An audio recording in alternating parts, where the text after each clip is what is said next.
Welcome to another episode of Behind the Wheel. I'm Kenton Blackburn, and with me we got two guys on a special episode. We have Rex McCrosky and Powri National Champion Midwest Modified driver Pete Richardson. Welcome. Actually, thanks for having me, I should say. You're welcome. So, man, let's jump into this. I hear you're coming out of retirement this weekend. Yeah. Yes. There it is, right there. Definitely. I saw the pictures on social media, and you know, when I started doing these interviews about a year ago, your name came up a lot. There's a lot of fans in the stands that wanted me to have a sit down with you, and now thanks to Jerry, it's happening. It's been a whirlwind. So, what's that kind of like? You know, how long have you raced? Well, it's been about 16 years since I raced, but I raced for 28 years before that. So raced for 28. It's been 16 since you've raced. So that took my next question. So, you know, knowing that you had from what I can tell in my short time in Springfield, you had a pretty big following of fans. Oh yeah. You know, it's just what's it like coming? You know, being 16 years, not away, but not behind the wheel. We'll find out Friday night. You know, the car looks great. Oh man, I'm staring at it right now. I'm kind of speechless. You know, the pictures don't do it justice. It's been a lot of work, but it's been a fun build though too. You know, this is kind of cars he started out racing back in the day, and he's getting kind of the deal where what he started doing when he was young and racing, and then kind of bringing it back, kind of a deal. It's just pretty cool to see him build it and just kind of be a part of it as well. So I'm pretty excited to see him race though too. I used to grow up going and watching him race, so it'd be pretty cool to watch him do it again. So pretty excited about that. So Pete, for you, what's this been like, this process of him getting back, you know, behind the wheel, and you getting to watch him race after 16 years of not? Oh, I mean, it's pretty, like I said, it's really exciting to see. I always grew up like looking up to him and stuff. I've always been around racing because of him. So just him getting back behind the wheel and doing it all over again, it just kind of brings back memories from when I was young. So now we're talking about Turkey Bowl 16, and that's what we're racing this weekend. What's that? You know, this Turkey Bowl 16. So you know, I don't think technically you never ran one. No. So what's that like coming into something that's really turning into one of those crown jewel events? Hope I don't make a fool out of myself. I don't think you'll have a problem with that. You know, I'm told it's like riding a bike. That's what I'm told. He doesn't cut himself enough slack, really. It's definitely going to probably be a while for him to get back in the room to keep up with James Reedus, and all those guys are so competitive in that class, and that's my favorite class to watch every week at Springfield is the pure stocks. But I think he'll get right back in there, give him a couple laps. I think he'll be fine, but it's all for having fun though, anyways. So. And that's the thing. That's one thing I absolutely. You got the guys that. Like you won national points this year. I mean, that's huge. And then you have guys that just want to go out and have fun on a weekend. Right. There's two different levels to everything. So that's one thing. We're going to see it with both of you guys this weekend. We're going to see, both different. It's fun, and there's a competitive side to it too. Even though you've been out of the sport for 16 years, I'm pretty sure you want to win. That's the name of the game. Try to win enough money to pay the bills. Oh, I know. Pay for the car. That is correct. I mean, it looks beautiful. I'm excited. I'm so excited for this weekend. I'm glad my voice is coming back for it because that's insane. And just the history, the family history, right here. People don't know it unless they hear about it. If you, it's funny if you Google your name. And if you get Rex in and you get the MCC, it autofills to McCrosky Racing. That's as far as you got to go. And I did it at work, and our work computers are based out of Dallas, Texas. So if I Google something, it immediately takes me to Dallas, Texas. So when I Googled that, it immediately brought up your name as I was searching in Dallas, Texas. It brought up your name. But it says your website, springfieldraceway.com. So you've definitely had an impact in the Ozarks. What would you say your biggest accomplishment is in the racing sport? I can't remember. I mean, it's been a long time. What's your fondest memory?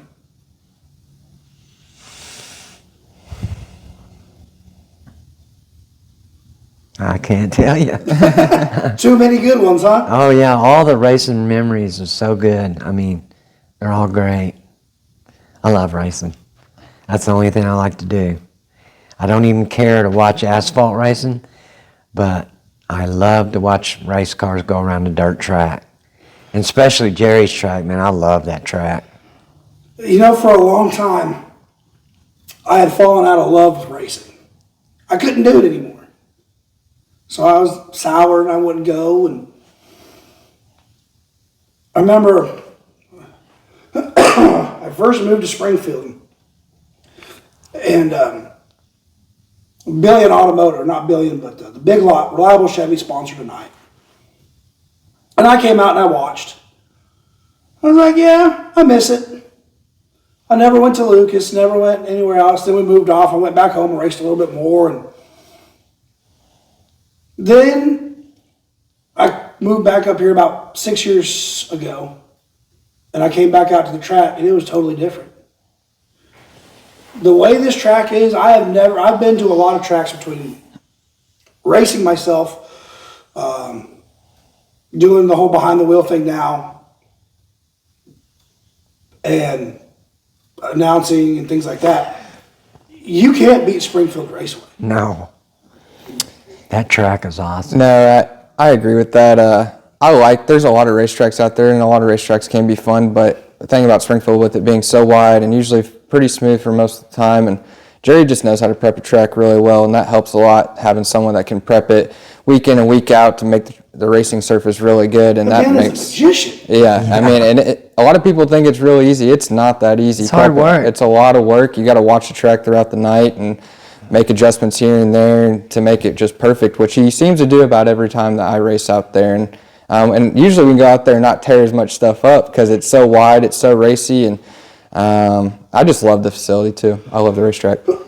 Show me anywhere else in the Midwest where you can run 4 wide and not tear your quarter panels up. Oh yeah, I mean that's what I was saying. It's so racy and so wide. It's just a fun racetrack that you can just race really good with other people and just have really good action on it, and then it's just fun track. I just enjoy racing there a lot. I love racing. It's close to home. And it's close to home. Yeah, I love that and part. it's close too, so you can't beat that. You know, there's been talk that this area is saturated with tracks, but you know, I don't see that as a bad thing, because if you look, there's so many drivers in the area. My goodness, if you try to funnel them all into 1 or 3 tracks, oh, that'd be chaos. Yeah, I mean, that's why the car count's so high, too. I mean, at Springfield every single week is because everyone likes that racetrack. Well, for one, it's convenient, but for two, it's just how he has it prepped every week. And that's the car count that shows that. So. One of the best things that I watch him do week in and week out is I love sitting back and watching. You know, my time in the military, I just sat back and I love observing things. His fine-tuning throughout the night with that little water truck. You know, putting a little bit down here, and you're thinking, man, this is going to be a horrible track when, say, the late models come out. But all of a sudden, they come out, and that thing is just smooth. And you're like, what's going on? And then I'm walking down there to Victory Lane to interview somebody, and, I mean, that thing is smooth. The way he knows that track, and it's a benefit not only to the fans, but amazingly to the drivers, too, because rough track's rough on equipment. Oh, yeah, for sure. Just when I was a little kid going to Springfield Raceway, just seeing it, how much it's changed in the last, 15 years that Jerry's owned it. It came a long way, and, it used to be just a small little flat track, and now it's, high banked, very racy, high speeds too, really. I mean, when you compare to like the other tracks I race at, the little quarter miles, I mean, when you get at Springfield, you're moving pretty good, so. That's always been a testament from when I came on to announce when the health tour rolled in. It's the hidden gem of their circuit when they run here. They love it. They rave about it. You know, one guy will have bad luck every now and then because, again, you're racing in the Midwest. If you're not going to have a rock in your track, you're lucky. So, I mean, tire issues are everyone's going to deal with. But at the end of the day, they love this track. Every big-name driver that's been here has loved this track. So, one of the things I wanted to ask, you know, so you're racing this weekend. You know, Terry Phillips is racing his late model this weekend. You know, Ken Schrader's coming down, which he's been down a few times. He came down earlier in the year, and also Kenny Wallace is coming to race. So, what's it like being able to race at a track where you have bigger names like that coming in? It's going to be fun to watch. It's going to be fun. I'm excited. You know, the fact that you know, Kenny Wallace, you know, he's been dirt tracking for a while. You know, and he does it because he loves it. And, you know, it's one of those things where it's fun to watch. It's fun to see that. I love watching the older drivers. You know, the love for the sport is still there. I watched Terry Phillips race from the time he started, and that guy is like the best driver ever. I think he is one hell of a driver. He got a free helmet for the UMP Tour that he ran, the Summit Tour. He won the most heat races. Oh, USMTS. Yeah, well, the USMTS. He won the most heat races this year. He got a free helmet. Man, that guy, when I raced against Terry for years, and him and Bill Fry were the guys you had to beat. I mean, they're so good. So hard workers. Huh. Yeah, it's crazy. You know, it's insane. You know, I love when I see a shop like this because you can see the hard work that goes into everything. You know, and I also see the big operations where they got motor builders and things like that. And you're just like, okay, I see where this makes sense too because, you know, there's a lot of time that can be made up that way. But this is what I love about racing. I love the home shops. I love the memories being made. I love, to me it brings, and like we were talking before we came on, it brings the family together. You know, I remember one year, heck, for Christmas, we used a sprint car as a Christmas tree. You know, we've gone as far as doing that. So this sport has done amazing things. You know, and you look at guys like Kyle Larson, you know, doubling back and forth between NASCAR and dirt, and how much he's really, I don't know, I kind of think in the past couple of years he's really catapulted the dirt world up a little bit. What do you think about that? Oh, yeah. He's amazing behind the wheel. That man can wheel it. It's crazy. I mean, just give that man a steering wheel and he can do it. When he gets in a late model and racing against the guys he races against, it's unbelievable how good he is. And then the next night he hops in a sprint car with the World of Outlaws, smokes all them guys, and then you're just sitting there going, what's going on? And then Sunday he hops in his NASCAR and goes and wins again. You just, when ESPN dubbed him the driver of the year, I was floored. I was floored because he just came off that scandal with the iRacing deal. And I was floored. You don't ever see ESPN talk about dirt track racing. But they were showing his highlights of him wheeling a late model in a sprint car. I was confused for a minute. I had to make sure I was on the right channel. Yeah, I mean, with Kyle Larson, it's just unbelievable because the people he races against, you know, in those series do it every single week, and they race, 90 times a year. And for him to go out there and dominate, and everyone say, oh, he's got more money. Well, those guys that he's racing against has just as much as equipment, just as good as equipment as them. And for him to go out there and just compete and dominate like he did that one year after that whole scandal is pretty impressive. Just shows you how much skill the kid really has. Compared to everyone just saying, oh, he just has all this money to be able to do that. No, it's skill for sure. You've said you've been out of racing for 16 years, but you're in it for 28. What are some of the major differences now for you coming into racing this weekend for the first time in 16 years? Just excited to do it. I mean, hopefully I can still do it. I'm 65 years old. Oh, you'll be just fine. I don't know. We'll see. Looking forward to it, though. Oh, so am I. I know a lot of fans are too. I've gotten a few text messages. Hey, did you see this? Did you see that? Yeah, I see I it. drove a car one time about 7 years ago out at Jerry's track. And then I drove one of Petey's modifieds about a month ago up there at Midway. He just But after the I race. swear, if I'd have Oh, been, I was there. if anybody else would have been on the track, I would have wrecked all of us. Midway's a tricky track, man. Yeah. That's a tricky track. You was there that night I drove it? I'm pretty sure I was. I didn't know who was driving it. After the races. Oh, yeah, I was most likely there. I hang out for a little bit afterwards. So Yeah. The track was pretty rough that night. But, was it after the last race of the year? I think it was. yeah, maybe it was. I think it was. Yeah, because there was a pretty big old pothole there in turn number one. Yeah, that's it. That That's was the it. night. That was the I night. mean, I think, yeah, that was a night. That was a long night. I think the sprint cars were there that night too, Yeah. weren't they? Yep, because they were gliding over that. They were, when they throw it sideways into one, the middle of their chassis go right over that pothole. But I couldn't stay out of it.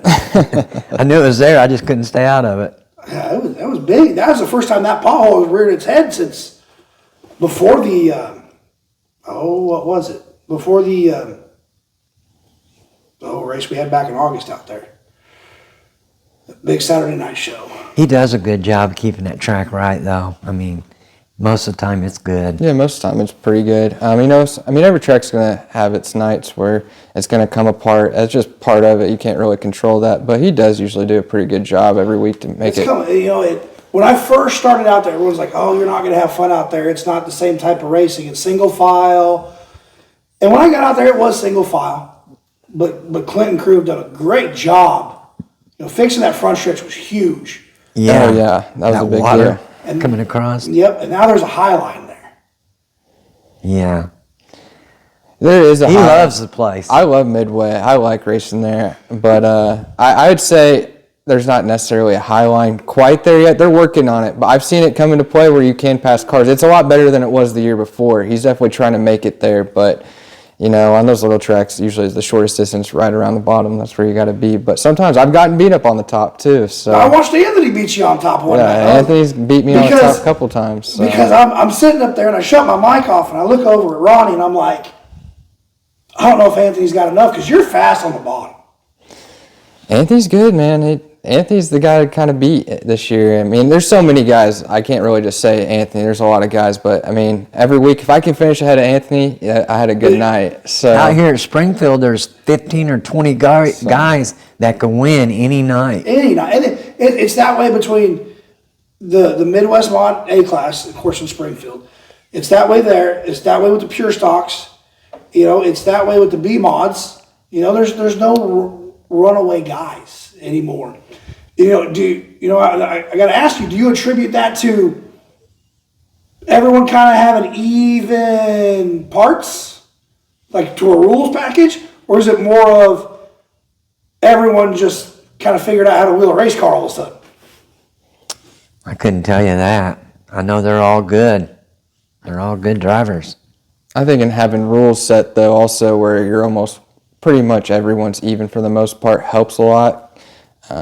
But I think everyone's just really good drivers, honestly, in these classes. They're no slouches. So, We were talking about national points. If you look at a lot of the Springfield regulars, yourself included, there was, I'd say if you look at the national point standings, whether it be the B mods, the A mods, the Power I sanctions, things like that, you want to look at that across the board, I'd say over 70% of the top 15 positions were Springfield guys. oh yeah. I say that to everyone. I mean, Springfield, you can have 15 different winners on any given night. Everyone's just so fast in Midwest Mods, as seems like this year. Well, even last year, though, too, the class is just really competitive. It's 1 week you can do really good. You might win one night, go back the next week with the same setup, and you can't do nothing. So, I don't know. It's fun, though, being able, because if you kind of have to stay in the shop, keep grinding, keep getting faster. You got to get those those ass paddling sometimes. I mean, that's just part of it. You got to build a fire underneath you because that's just what's going to make you faster. You can't just settle for bare minimum. So, yeah, I completely agree. There's, we talked about Anthony a little bit ago. He was one of those guys that he went through a 4-week stretch of, I don't know what I'm doing. He's like, man, I can't get out of the top 10. I mean, it happens. It happens to everyone. You hit those downward slopes. And then all of a sudden he wins 7 in a row between Springfield and Lebanon, and you're like, what the heck? And I tell you, it's so fun to watch the racing in this area. He's a natural athlete too, Anthony is. The baseball background, it's an announcer's dream, man, because he picks his spots almost like a pitcher when he makes his move on the track. So as long as he hits his corners, he's good. Yeah, Anthony's good, man. Anthony's a good guy too. So what's it? I got to ask you because I see you and Scott Campbell battle it out on that low side. He's tough. Neither of you want to move from the bottom either.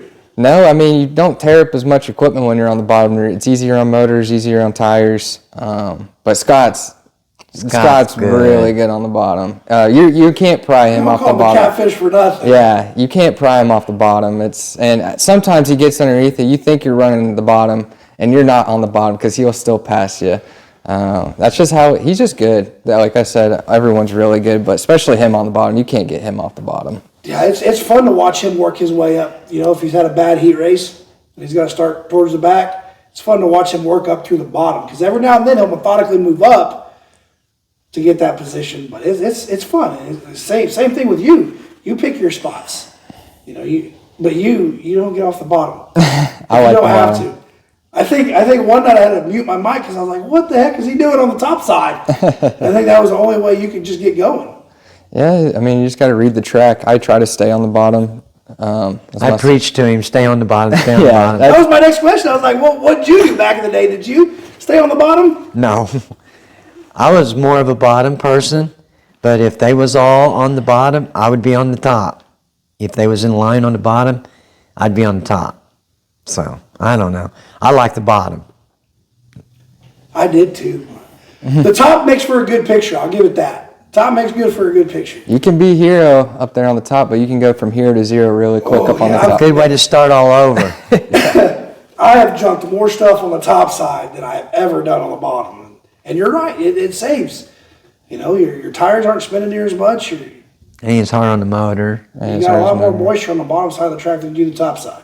Usually, I've seen it where it's blacked up all the way up, but I don't know. I've always been just more of a bottom. I think that's a lot of go-kart racing though too, and him just always putting in my ear like, stay on the bottom, stay on the bottom. But sometimes you got to move up. Scares me when he gets up on that top. I just start seeing dollar signs. I start seeing building a new car. Yep. So, Rex, you've done it for 28 years. You're gonna do it again this weekend. So your clock starts all over. Are you gonna do a little bit more next year? A little bit of racing here and there? I'm gonna play out here at Springfield. I probably won't do it when it's hot. When it's 110 degrees, I won't. I don't like doing it when it's 110 degrees either. But I've been watching them race at Springfield for so long. And PD racing, I go, man, I got to do that again. And I really like this pure stock class out there. It is one of my favorite classes. I love all the classes at Springfield. They're all competitive. Just that pure stocks. It's awesome. I don't, and to talk to them after the races, they all got smiles from ear to ear, finishing 5th because it was a 4 wide in front of them. And they're like, that was fun. When a few weeks back, Chris Countryman got the feature win. And he got it by just a couple tenths of a second over James. And I got down there and Chris was getting out of the car and I ran over to James. I was like, he was smiling from ear to ear. He goes, I've never had more fun racing in my life and I just got beat. Chris is good. Wow, he is. And Zach's come a long way this year too. Yeah. And I tell you, that is you got Grayson McKinney. He's a wheel man. Man, that guy can drive just about anything, can he? Yeah. Tyrell, when Tyrell's there, he's fast. Colby Rathbone, he's had a good year. He's had a lot of mechanical issues this year, but I tell you what, those pure stock guys, they're a different breed. They are a different breed. It's exciting to watch, though. Yeah, I love that class. The legends, man. The legends every now and then just, those little things scare me sometimes. Man, I bet that would be a ton of fun to drive, but I don't really watch them. That's when I take my break. Just when you take your break? Yeah. I know they'd be fun to drive because I drove one time. And it'd be a lot like driving a go-kart, I'd think.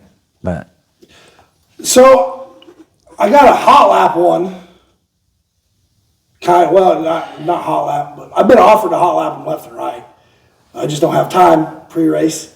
But for the opening ceremonies, I carried the flag for the Army for Memorial Weekend. And I was surprised I could fit in one.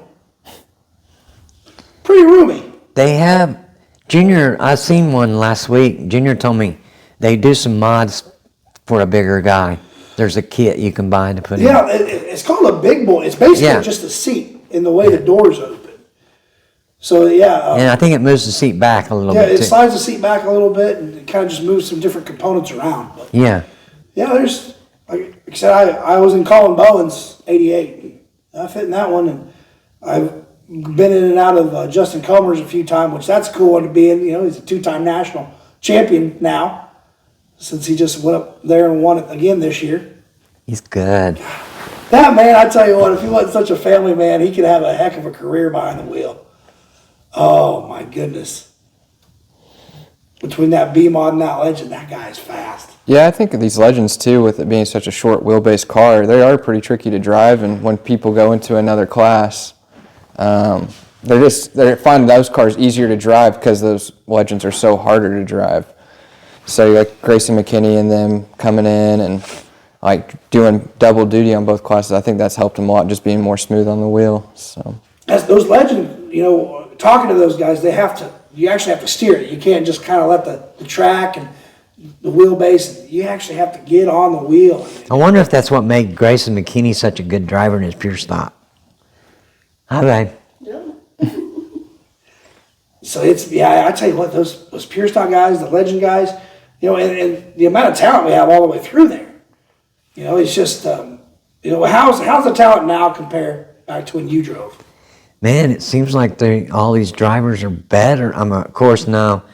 They were all good, even way back. Who was your biggest rival back when you raced? Terry Phillips and Bill Fry and Billy Moyer there's hundreds of them.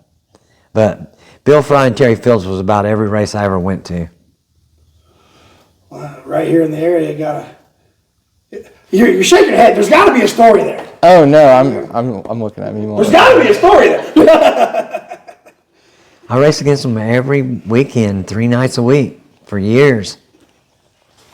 That gets taxing. You get frustrated. It's hard to be friends with somebody that you're in such competitive, competition with like that. But me and Bill Fry, we was able to be friends for the whole time. I think I spun him out one night, and he was a little upset, but I told him he could have my check and I'd take his, and he was all right after that. It was just one of those deals where we got together on the track. It wasn't anything intentional. Do you think that the amount of like cameras in the stands and things like that has benefited racing? I like it. I mean, if I can't go to the races, I'm going to rent that if I can. You know, a lot of drivers, you have, there's little rivalries and there's tussles and things like that. It happens, man. You're racing anywhere between, on a cheap end, a $5,000 race car, if you're really cheap, to a $40,000 machine, and that's still on the cheap side for some classes. And you're trying not to tear your stuff up, you're trying not to tear their stuff up, and you want the same respect. You want the same respect, but there's always that one guy. Yeah. Oh yeah, There's always that one guy, and it always seems like, back in the day, let's throw some fists. Now it seems like, hey, we need to go watch the tape and see what happened first. So do you think there should be like a replay system? Like real quick for the driver to see what happened before he makes that decision on the front stretch? I think today people are more level-headed. They don't want to fight like they did back when I first started. It was every night, and the promoters kind of promoted it, the fighting. Fair enough. Today, if you get in a fight, you're going to jail. So they ain't doing it that much anymore, which I think is a good thing. Because if you go home and sleep on it, you'll forget all about that, and you'll be good to go from then on. You know, and no one.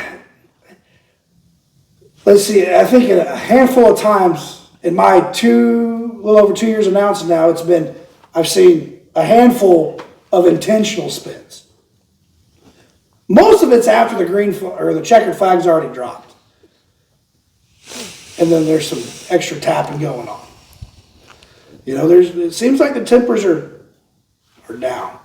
I don't know. I wonder if the amount of cameras in the stands has kind of played a. I know if I was your size, I would have been a lot more aggressive than I was. When you're a little guy like me, you don't want to go out there and have to fight your way out of there every night. You know, but I tell you what, I wasn't always this size. I've always been tall, but I was about as big as round as you when I used to drive. And I tell you what, if I tried to fit in a car now, it ain't happening. What was your biggest goal when you were driving? What did you always want to accomplish? Heck, man, I just wanted to go race. That's all I wanted. I didn't have any goals. I just wanted to win a race and go do it. That's all I wanted to do. Did you ever think you'd race as long as you did? I would have raced a lot longer if I could have. I mean, you know, I would have been racing something. Just when you go from a late model back to a less expensive class, the track owners don't like that. And if that's all you can afford to race, you know. I see that. I see their mindset on it. You know, is kind of bringing in a ringer. Yeah. You know, or more skill. You know, people see it with Kyle Larson. When he goes and runs with the World of Outlaws or he runs the Chili Bowl. Well, why? This guy has X amount of titles and championships and higher racing circuits. Why does he get to come down here and race with us?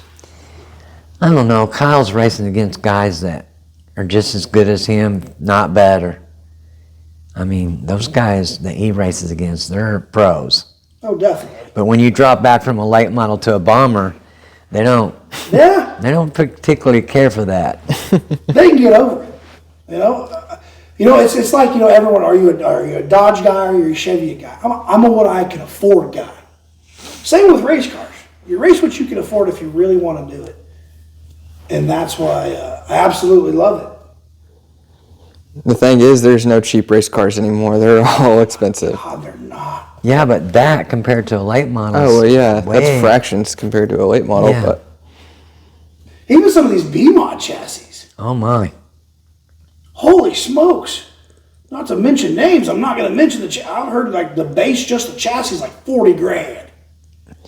yeah, I mean, everything's gone up, but that's just way too high. And the B-Mod class has just gotten out of hand, with the motors being at 20 grand almost anymore and the shock packages being pretty high and the chassis being high too. It's kind of gotten out of hand, and I think our class is getting out of little hand too.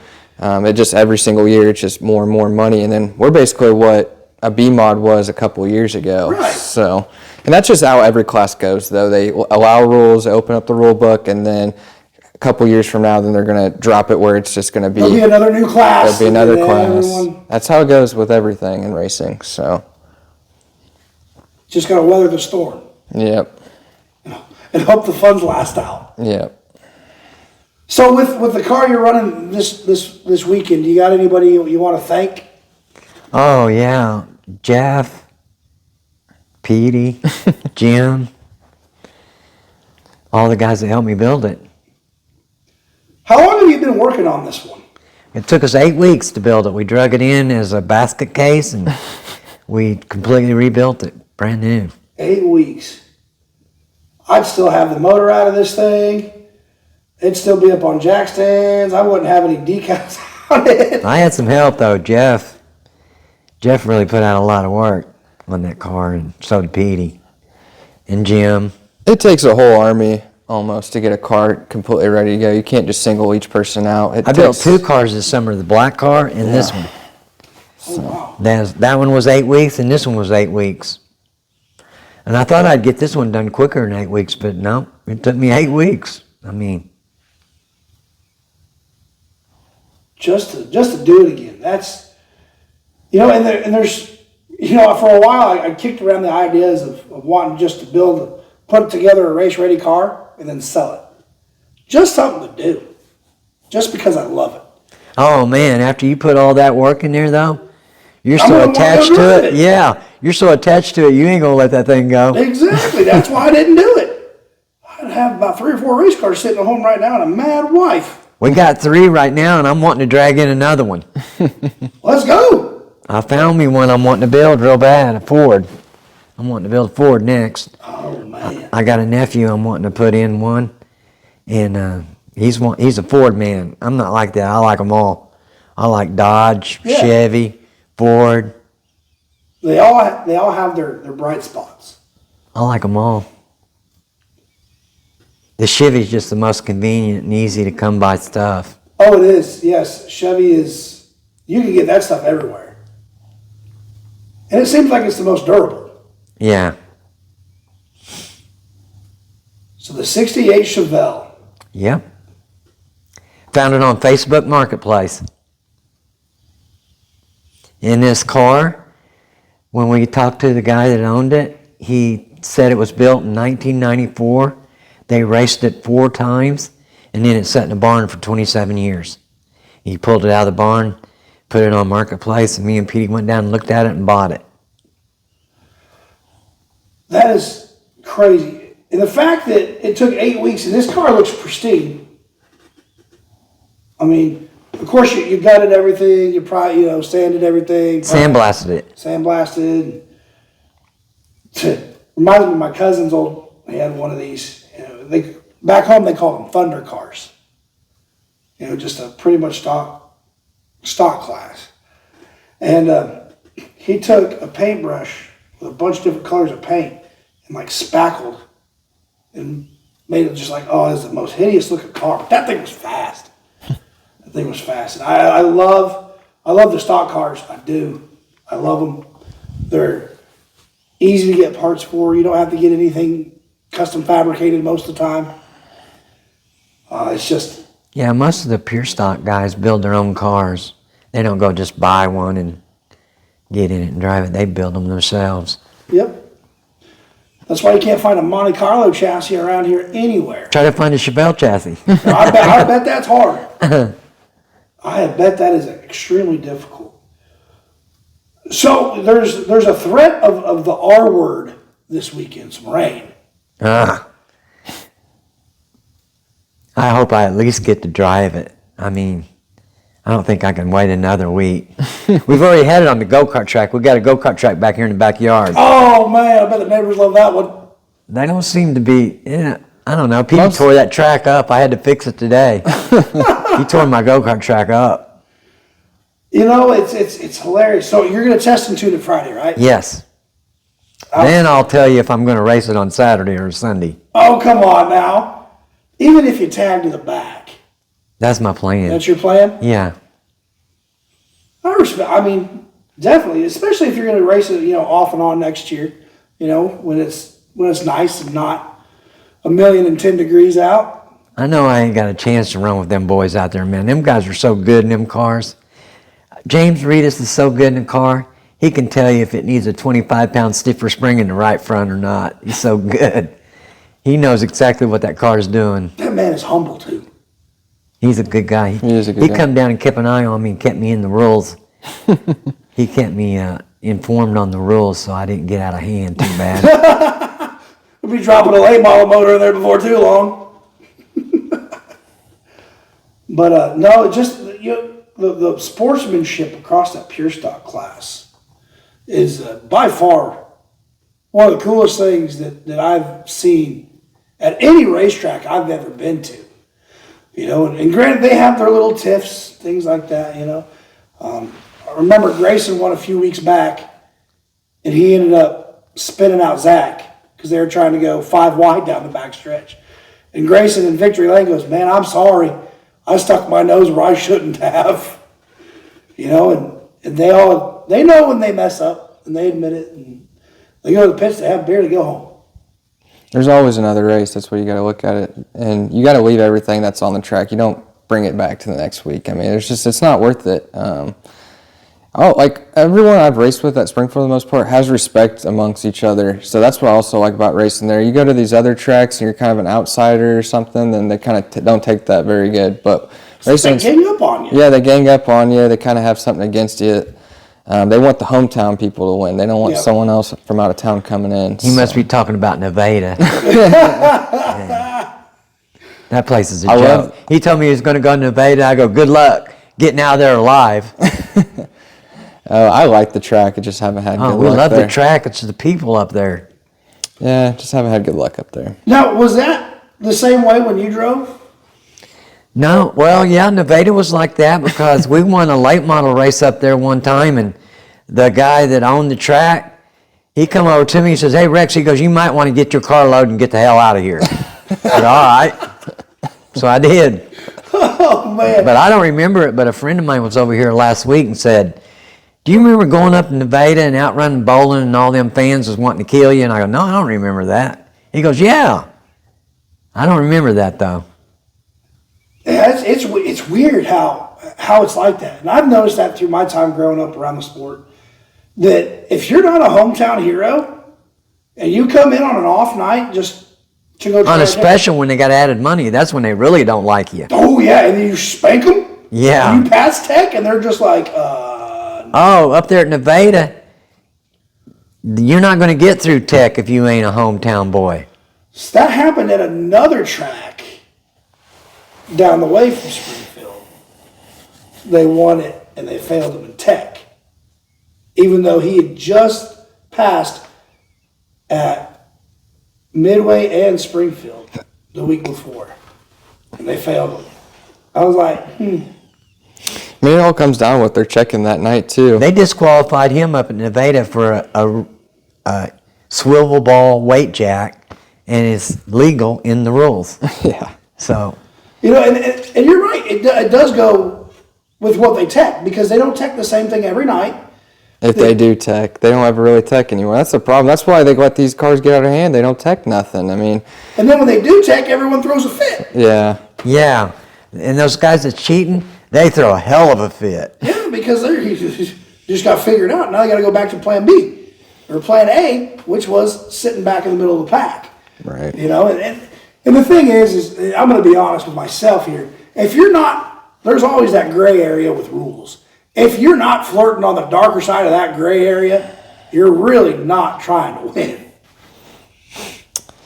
Yeah, I mean, that's all racing is gray areas, you know, but at the same time, you want to go by the rules, though, because if you go travel somewhere and go race, you don't want to be in that back of your head thinking like, oh, I got this or got that. You just don't want that on you. You can't focus on just racing. You're worried about all the other stuff that comes with it. How do I not trip myself up? Right, exactly. So you want to be legal. You don't want to be known as that person. So, or at least I don't. So. No, exactly. I mean, I was the same way.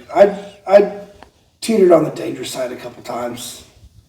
Never for big money. It was just try something different. And it always backfired because, well, you know, I was, you know, if you're not first, you're last kind of a sprint car driver. And, well, I usually ended up in a ball. So, you know, it's just the way the sport has changed. You know, I see, you know, it seems like it's taking it away from the shops. So now every class has a motor guy or multiple motor guys. Every guy has, you know, a shocks guy. Every guy has just a guy for different things. And it's, you know, it seems like it's getting to where now it's who's got the most money that can buy the best guy for the best parts. They put a shock rule on the pure stocks. That was a great rule. I wish they'd do that on the Midwest mods. They need a shock rule real bad on that car. It'd even up the playing field. It would, and it'd keep costs really low. Because some of those guys in those Midwest mods have $500-600 shocks on their car. More than that. I'm so glad I announced. Sheesh. Easy $500 or $600. You know, and it goes down to sponsorships, man. Who can land the sponsorship that's willing to help you pay for that kind of a shock? Well, I can see where the benefit would be for a shock. Me and Petey built all of our motors, but we did get a sponsor on his stepdad bought us a motor for the modified. But the motors that's in our modifieds now, me and Petey built. We built this one too. We built our own motors. See, that's what I love. So I ran a 305 Sprint. My dad used to go buy the blocks from the junkyard. And then we'd go to Napa and buy a rebuild kit. And my dad would just rebuild my motor. What carburation do they run on a 305 Sprint? Oh, you would have to ask. It's been so long. Is it fuel injection or is it carbureted? It's fuel injection, yeah. Depends on where you're at. Like my local, we had carburetors on them. But some area, like if you run with like the USRA or ASCS, they're all fuel injection. I really like the 2-barrel Holly rule, man. That's a great carburetor. A 2-barrel Holly, you can't beat that. We ran that in all of our stock cars. Yeah, I love that carburetor. And you can get them everywhere. They're actually easy to get. They're getting expensive, but they're out there. It's a great rule for the car, though. I mean, it really saves on the motors, I think. Yeah, oh yeah. You put a 4-barrel in the motors, you can get to the edge what they'll do. Oh, yeah. Yeah, and then you got, guys that don't really know what they should be doing with that, living on the edge. I think the rev limiters, too, also. I love the rev limiter. I need to go and read the rules a little bit better. I show up and announce, and I get to know the drivers and the backstories and things like that. That way I can tell the crowd things, but there's so many different things. Back in the years ago, when they didn't have the rev limiters, there would be lots of motors blown every night. And now when you go to the races, very seldom do you ever see a motor blow up. It's pretty rare. And it's got to be a catastrophic failure for it to go. Yeah, that rev limiter saves a lot of people a lot of money. Oh, I bet. I wish it saved me some money. This sport technology has really helped racing, but at the same time it's hurt it. The cost of everything is getting astronomical. And again, I with everything you guys do right in house, it's 10 times almost more difficult. It's more enjoyable when you build your own car and your own motor, I think. You get more satisfaction when you win. You built the car, you built the motor that you won with. When you got there, it means more. Well, then when you look at it that way too, when you build your own motors, you're not advertising for somebody else.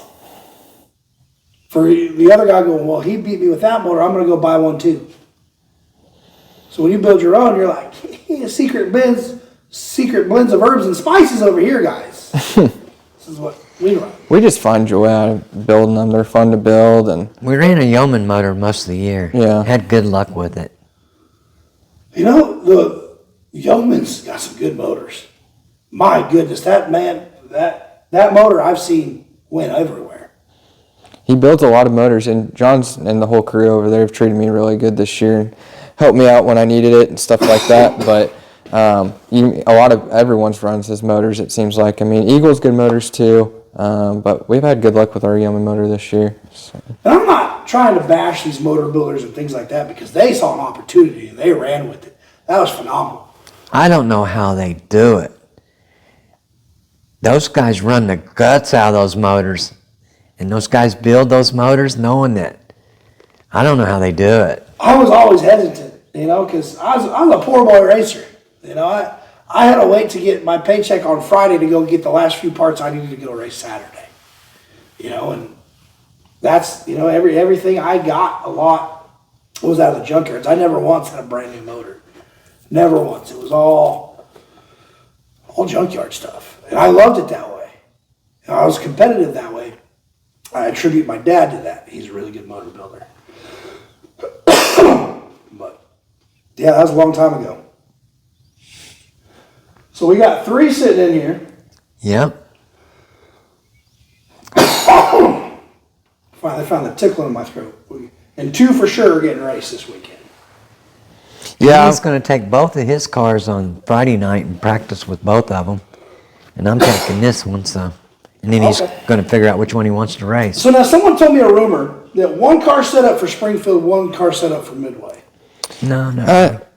I mean, that was the idea when we first building it, but they're pretty close to the same really right now. They're pretty close. We're still trying to figure out a good setup for them. I've only raced the black one a handful of times, so we're still trying to figure that car out a little bit more, but they're pretty close on setups right now. They're the same chassis, They're same motors, chassis, yeah. everything's the same. They're all pretty much the same car, a little different things here and there. The reason why we got another car, we got into that points deal. And we thought, man, we wrecked this car up here on Friday night, and we don't get to race it for the next 2 weeks because we can't fix it. So we... With it being national points, I mean, how much did you win that by? It was slim. I think it was only like 40 or 50 points. It wasn't much.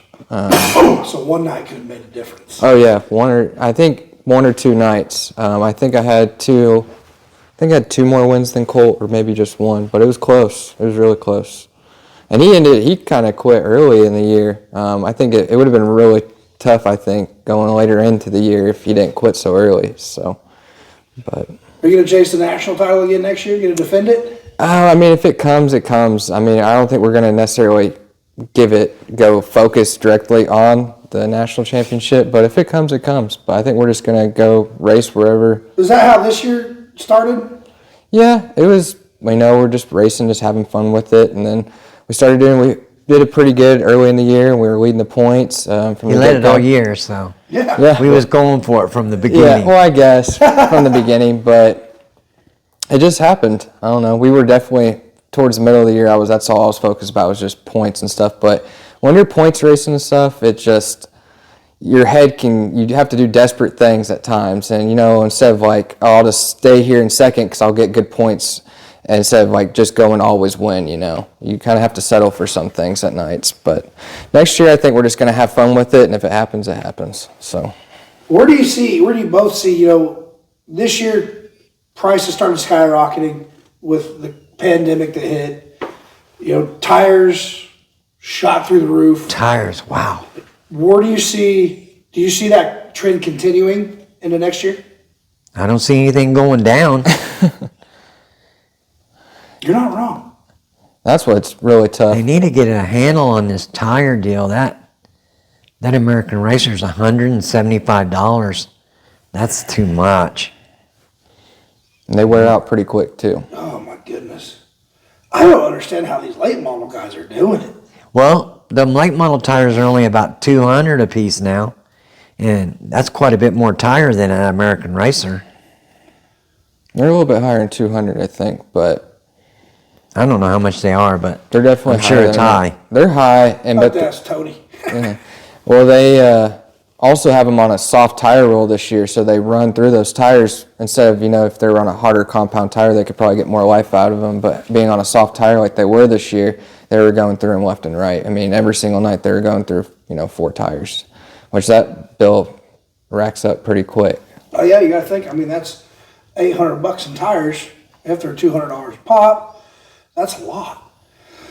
I can't remember. Somebody made a Facebook post. It was a bigger late model guy. He kind of itemized everything to go racing for 2 nights, a 2-night show. He itemized crew, which everyone kind of brings a crew with them. Sometimes they pay for pit passes. Sometimes you pay for their pit passes. Crew, food, fuel for hauler, car, generator, everything. And he goes, we were racing for $5,000 and I spent 15. That's racing. I mean, you kind of gotta be a little bit crazy, to do it. There's such a cost with it. And I think that's what you kind of see being a hiccup in the sport right now. I think that's why a lot of people are getting out of it because it's so expensive to do, and I mean it's a lot of money. Even like these cars are supposed to be economy classes, but they're not. I mean, it costs a lot of money each and every week to go to the track. I mean, with tires and fuel and just wear and tear on the car, and the family that comes with you too. It's a lot of money. Track food's not cheap. And this year we've saved some money doing that. We had Meemaw bringing food to the track, and we'd cater out up there. And See, now that's thinking. yeah. So. See, the tracks just feed me, and that's where all this keeps coming from.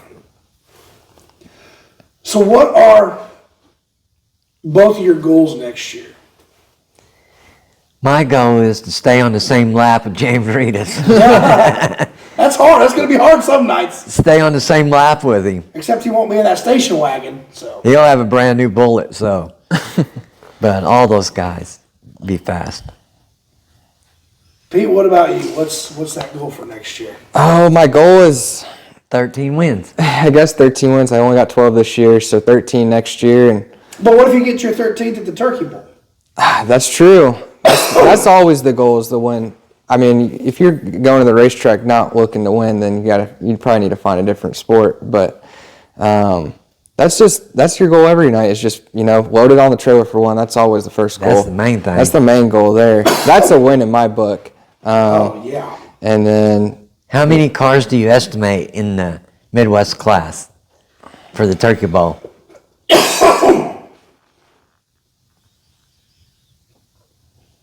We're going to be close to 100 100 in the Midwest? between the How many you think is going to be in the pure stock? Pure stocks, I think we'll have about 35. So I'm going to have to really paddle on that thing to make the 35 race. to 40. I was kind of looking on my race pass at some of the entries. We got some from Kansas coming over. Uh-oh. So I was trying to get him to pull double duty. Whatever car I don't drive, he just drives it in the B class. That's what I was trying to get him to do. First I got to wait and see if I can even do it. it's just like riding a bike. You'll be just fine. Yeah, but I rode a bicycle from here out to the street and back, and I was wore out by the time I got back. That is the different thing. I tell you what, go out there, turn some laps. You get tired, pull in. You got the best seat in the house on that infield. There's been a few nights I've just sat down there in between features. I'm just like, I'll let the other announcer handle this one. I just watch a race down there on the infield. Well, I bet that is awesome down there. I love it when the late models are there, even if it's cash money. And I'm just down there, and they're coming by, and from the grandstands and the announcer's booth, they look so fast, and they are. But when you're down there in the middle of the quick quarter mile, and they're racing past you, and you can feel the heat of the motors coming by you, that's a different experience. And they can see you, like they're looking right at you, because I'm filming them as they're going by, and you're just making eye contact with them. You're like, don't be hitting me. But it is. I'd like to watch a race in the infield once. I've done it a couple times at Midway. I've never done it at Springfield. It is fun. It is definitely a awesome experience, because you're watching, especially the start of a feature. You're watching the first couple rows. You watch them go into 1 and 2. Then you turn around and go look at 3 and 4, and you're like, oh, they're already here. And they come flying past you, and it's just, you can feel the rumble.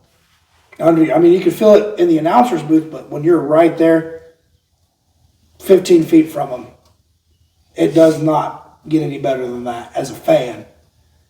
So I think we need to auction off some tickets like that, have a little barrier set up to where they can Heck yeah. sit I'd on like to that watch one from ambulance down there. That'd be cool. But I appreciate you guys taking some time.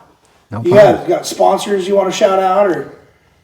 Yeah, there's quite a few actually. C&M Gearworks, Aikens Motorsports, my Uncle Jeff, and Ray, my aunt as well, Asher. They help me every week, it seems like, in the shop, so couldn't do it without them. Jim Reed with Rock and R Racing, Collins Property Management, United Plumbing, Thompson Sales Company, Bud's Tire and Wheel, Gots to Go. I know there's a couple I'm missing. Signature Floor Coverings, Ozark Heating and Air. Like I said, it takes a whole army to get these cars to the track every week, so if without them, I wouldn't have been able to do it. So really appreciative of them, and I'm sure I've missed a couple people here and there, but yeah, like I said, that's the people I like to thank.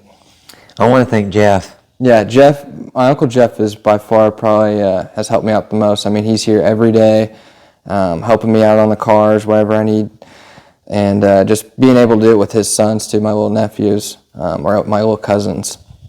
It's just cool doing it with them. You know, I kind of, when I was little, kind of being around the shop with him, and it's just cool seeing them learn new stuff every day, and just memories with them. It's a lot of fun. I completely agree. Well, good luck to the both of you this weekend. It's going to be, thankfully a warmer one than what we would have had last weekend. Let's hope it don't rain. Hope it's a dry one. Hopefully it's a dry one. Hopefully it's just enough rain to where it can get worked right back in. I was talking to a couple people earlier, and I'm in the water industry.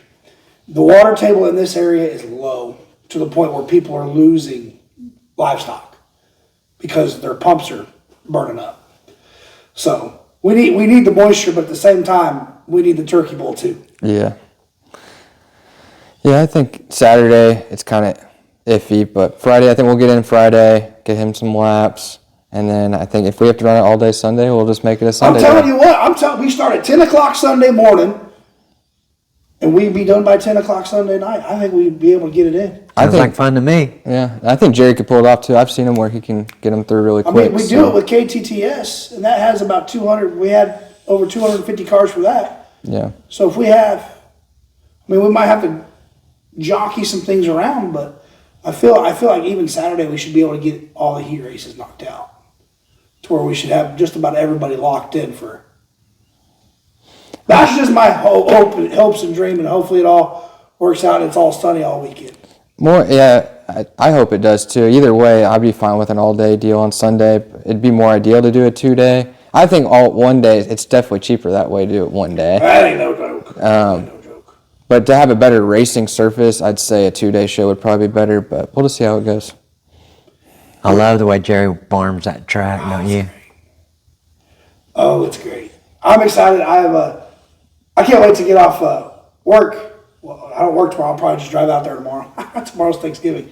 So I'll probably just drive out there and go see what it looks like and annoy my kids with it and make them come with me. So, but again, guys, good luck this weekend. Thanks for taking the time on a holiday weekend of all and talking a little bit of racing, a little bit of past racing, and some future racing.